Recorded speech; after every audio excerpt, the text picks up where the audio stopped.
तो hello guys, स्वागत है तुम्हारा एक और मज़ेदार वीडियो में। तो आज हम देखने आ रहे हैं नॉट योर टाइप की एनिमेशन वीडियो। तो आइए देखते हैं। मेरे दादाजी मुझसे बोले, बेटा हमारी जिंदगी का सबसे बेस्ट समय हमारा बचपन होता है। ये बोलकर वो अपने डायपर में हगने लगे। तो मैंने इस बात पे थोड़ा गौर किया और मुझे पता चला कि यस, बचपन सच में बहुत रैंडम होता है। बचपन में एक बार साइकिल की चेन चढ़ाते समय मेरा हाथ आ गया, तो मैं भाग के अपने अपाहिज दोस्त को भी ले आया कि उसके भी हाथ आ जाए। बचपन में मुझे मेरी दादी का चरित्र सही नहीं लगता था, क्योंकि वो मुझे डेली नया तारा दिखा के बोलती थी वो तुम्हारे दादाजी। बचपन में मैं थोड़ा भोला भी था, ऐसे फालतू किसी को उंगली नहीं करता था, वरना फिर मैं 9 तक ही गिन पाता था। एक तो तब कोई भी आके गिनती पूछ लेता था, और उंगली करते समय गिनना कितना मुश्किल होता है पता है। बचपन में मैं और मेरा भाई हमेशा WWE देख के लड़ते थे, क्योंकि माँ बाप की चाहते लड़ने लायक थी नहीं। एक तो मेरा छोटा भाई बचपन में बहुत शांत स्वभाव का था, बेचारा स्कूल में भी सीनियर से बुली होता था। हाँ, वो सीनियर मैं ही होता था। एक बार मुझसे बोलता, भैया डॉक्टर बनना मेरा सपना है। तो मैंने उसे नीट की बुक्स ला दी, तो अब वो उसका पूरा सपना बन गया। अब वो डॉक्टर गेम में भी बीमार ही बनता है, और बवासीर पीछे होती है। चिंटू, बुक्स नहीं पढ़ रहा है तू? एक बार बेचारा बिस्तर पे गिर के रोने लग गया, तो सब बोलने लग गए कुछ नहीं हुआ, चींटी मर गई, चींटी मर गई। मैं यहाँ सोच रहा हूँ फिर अभी तक हम चींटियों वाले बिस्तर पे क्यों सो रहे थे। हाँ, घर में सबकी पीठ पे ददोड़े हो रखे हैं। हाँ, ये नहीं गिरता तो हमें तो पता ही नहीं चलता बिस्तर पे चींटियां हैं। हम तो सोए जा रहे हैं चींटियों वाले बिस्तर पे। और स्कूल में जब भी ये छोटे भाई पैंट में हक देते हैं, तो बड़े भाई को क्यों बुलाया जाता है? पता है कितनी घनघोर बेइज्जती होती है पूरी क्लास के सामने, और बुलाते भी इतने सस्पेंस है, वो देख के बड़े भाई का हगना निकल जाता है। ऐसे 2 छोटे बच्चे स्लो मोशन में भाग के आ रहे हैं। हाँ, वो उनकी नॉर्मल स्पीड है। मैं देखता हूँ मेरे भाई को क्राइम सीन से 2 पियून पकड़ के ले जा रहे हैं। उसे ब्राउन रंगे हाथों पकड़ लिया गया। मेरे भाई ने मुझसे जाते जाते कहा, मुझे फंसाया जा रहा है। मुझे पता था इस लेंडे के पीछे की कहानी इतनी सिंपल नहीं हो सकती। कड़ी तहकीकात के बाद मुझे पता चला इस लेंडे के पीछे बड़े बड़े पॉलिटिशियंस, गैंग लीडर्स और माफिया इन्वॉल्व है। मेरा भाई सही कह रहा था, ये उसका लेंडा नहीं है। हैंड्स अप पीटी टीचर, वो लेंडा तुम्हारा था। तो तुम्हें पता चल ही गया, तुम मुझे कभी नहीं पकड़ सकते। रुको, भाग गया। जाने दो उसे बेटा, हमने पीटी टीचर के बड़े भाई को बुला लिया है वो लेंडा उठाने।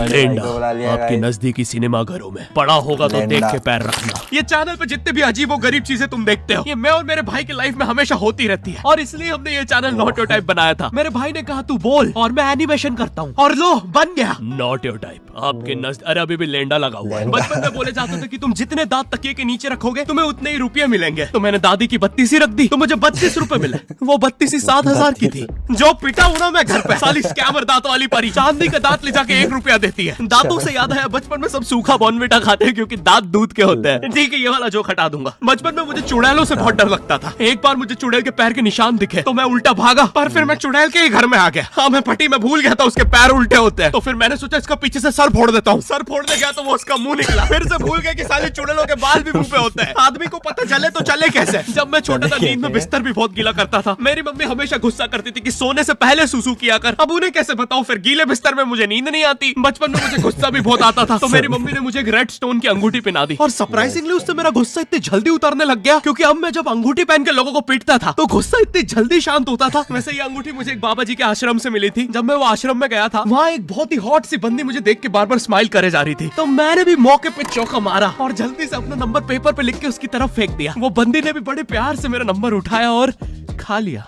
अरे भाई, उसको भूत लगे, वो तब से सबको स्माइल दे रही है। हम भी सुबह से नंबर फेंक रहे हैं, अभी तक 2 किलो पेपर खा गई है। अब तुम्हें भी ऐसे रैंडम भूतों या स्ट्रेंजर्स पास नंबर ना फेंकना पड़े प्यार के लिए, इसलिए मेरी मम्मी हमेशा बोलती रहती थी कि बाहर जाके खेलो। अब बाहर मेरे मोहल्ले के बच्चे भाई वो ऐसे अजीब अजीब से गेम्स खेलते थे। कहीं ड्रैगन फ्लाई में रस्सी बांध के उसको पेट बना लिया है, कहीं नंगे भाग रहे टायर के पीछे लकड़ी मारते मारते। मेरी मम्मी को उन पे दया आ रही है कि बेचारे गरीब बच्चे किसी भी चीज से खेल लेते हैं, फिर हमारी कार पलट जाती है। हाँ, वो टायर हमारी कार का था। और मुझे एक बात बताओ, चक्के से खेलने पे वो गरीब कैसे कंसिडर हो रहे हैं? क्या पता उनने कार खरीद के चक्का निकाला हो, क्या पता लैम्बोर्गिनी के चक्के से खेल रहे हो। नहीं, तुम्हें कैसे पता चल रहा है वो गरीब है या अमीर? और एक चक्के से इतनी सारी एक्टिविटी करेंगे ये लोग। कभी चक्के में रस्सी बांध के झूला बना दिया, कभी झूले से फिका के खुद को लूला बना दिया, कभी लूले पे झूला बांधकर हुला हू बना दिया। ये इतने हरामी बच्चे थे, इनके साथ कोई भी घर घर नहीं खेलता था, क्योंकि घर ये जुए में लगा के हार जाते हैं। ये वो बच्चे जिन्हें तुम रिमोट कंट्रोल कार भी दोगे तो उसकी मोटर निकाल के पंखा बनाएंगे। एक बार इन्होंने रिमोट कंट्रोल रिमोट बनाया था। तुम अगर इस रिमोट पे बटन दबाओगे तो इस रिमोट पे बटन दबेगी,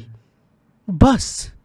ये लोग मकर संक्रांति के दिन पतंग भी लूटते थे दुकानों से। पतंग से याद है मैं बचपन में अपने दोस्त जनक के साथ बहुत पतंग उड़ाता था। जनक गुजराती था और गुजराती लोग तो बहुत बड़े पतंगबाज होते हैं। वो लोग गला काटने के बाद भी काहे पहुंचे चिल्लाते हैं। जनक मेरे घर पे इतना बड़ा गिर्रा लेके आता था पतंग उड़ाने। उसमें पता नहीं कितने 1000 किलोमीटर का मांझा लपटा होता था। हम दोनों का सपना था उस गिर्रे की पूरी ढील देना। एक बार तो गिर्रा खाली होने ही वाला था पर वो पतंग तो घूम के हमारे पीछे से आ गई। हमने हमारी ही पतंग काट दी। तो इस बार हमने सोचा पतंग पूरी परपेंडिकुलर उड़ाएंगे, स्ट्रेट। हमने 2 घंटे ढील दी। वो मांझे में वेव सिग्नल आने लग गए प्राचीन भाषा में। हमें लगा हमने एलियंस ढूंढ लिया बट फिर धीरे से वो सिग्नल क्लियर हुआ। हमें पता चला हमने कोई नासा का 100 मिलियन का टेलीस्कोप काट दिया।